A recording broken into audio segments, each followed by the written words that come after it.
Humble salutations, man. My group, myself, Ypin and Alex, who's holding the camera, we are here to present on digital twin technology. The poster presentation is this. We have a sample of our poster today.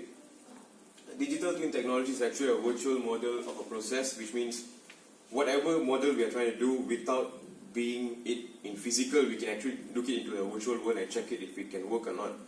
So basically, it's just like imagination of your model in a virtual world, so that you can check if it works, if it has any defects, it can be changed, it can be improvised, something like that.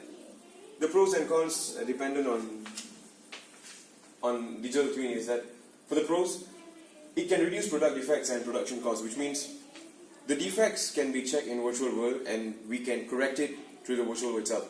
Without digital twin, we have to actually make it a real one and then change it, and it will cost higher. So production costs can be reduced by virtual world detection, and every improvisation can be done in virtual world itself.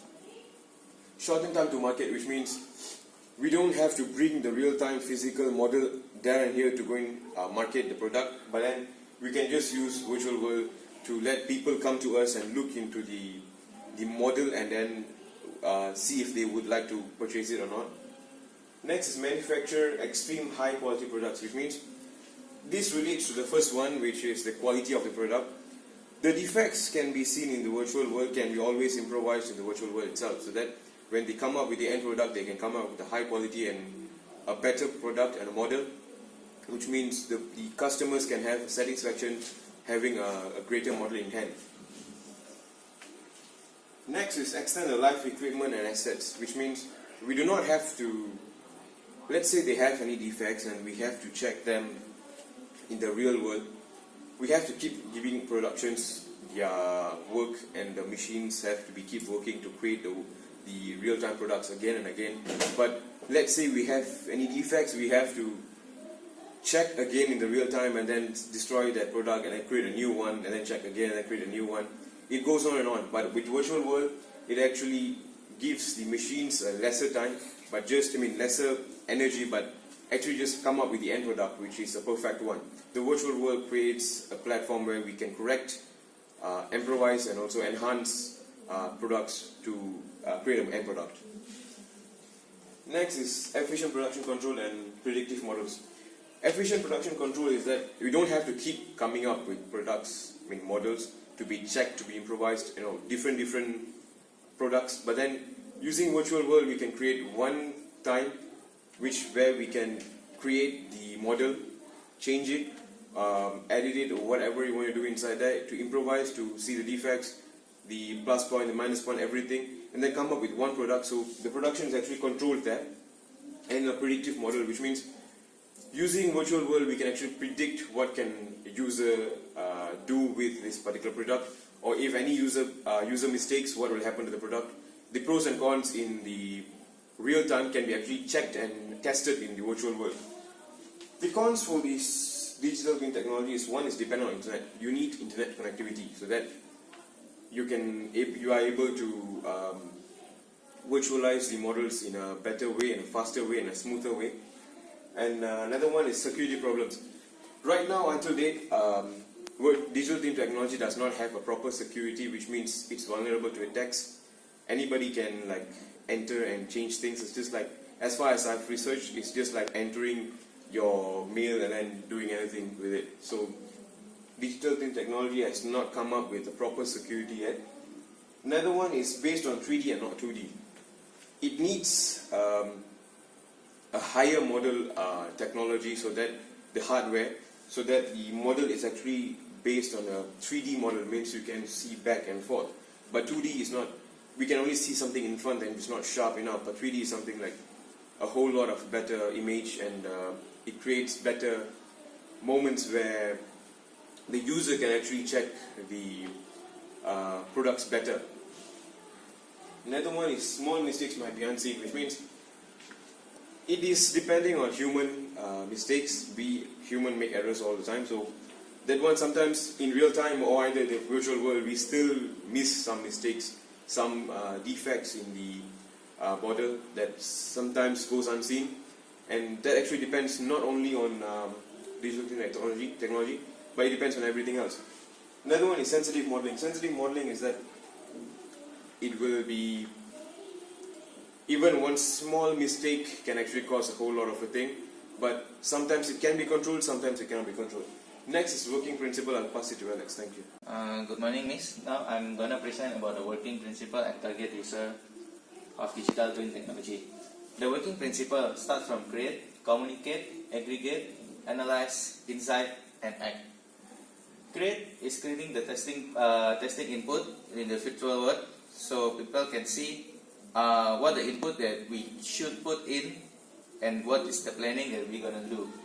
And the communicate is the connectivity between the physical process and the digital platform inside of the system. Aggregate is to support the premises and the cloud.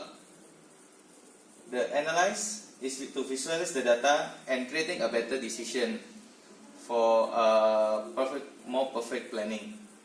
Insight is indicating where there is another hidden potential in the planning that we already do, and then we can do the change to suit it better. And then the last is act. Act is the feedback from the system where the people start to do the real project. The target user, first is engineer, second is architect. Why engineer and architect? Because these two target user will use it more than moderate people will use. For the example, in the industry, aircraft engineer, and then the large structure, HVAC control system, and electric turbines. For the large structure, we use it specially for offshore structure form.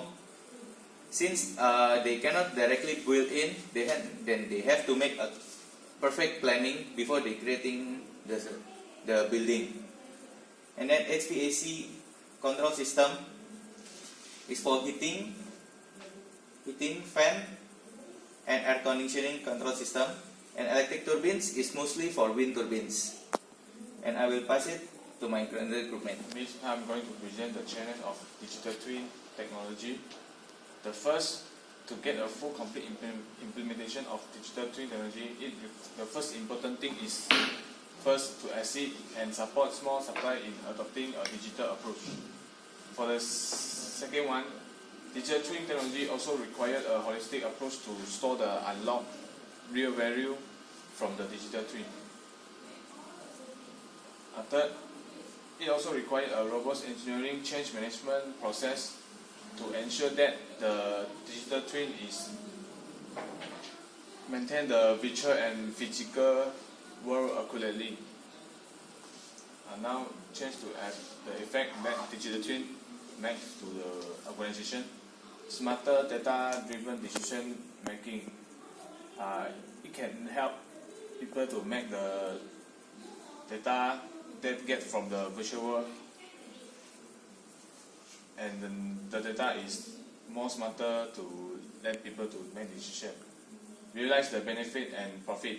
It can detect the problem sooner before we make the decision, so it can help to avoid any issue before we make the product, so it can help to get the benefit and profit. Increase employee engagement. It provides employee a better virtual comfort, virtual to done their work.